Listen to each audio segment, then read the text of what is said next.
lele gotu lele lele gotu lele lele gotu lele lele muri faranji cha dadbe galini fadada bin kamne dufe tayarini nitumanjira tumma amerikani wannumman dubbata fani funyani kale wal garrena tubarakani kastin talameta kudalamena la tananno midani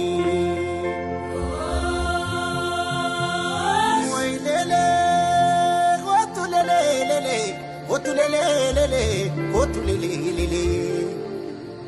Kenyuma tulala gamalka. Wakabajan kabuna mni uchucharka. Yetakachira tamakana merka. Kasa walilla tuhulale walsaka. Lakam jetta. Kuntun telanole. Shakken tela jarso. Leima ambiyo maka. Wailele. Otulele chaparedina macharab michata kuraga lanjechu malato dabeta bade sab kalam so kitu shir jeta bareni umama bafete chalta shagge kurnanitu hayu warqalu ya birki murawa sishni motuta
Stay talk.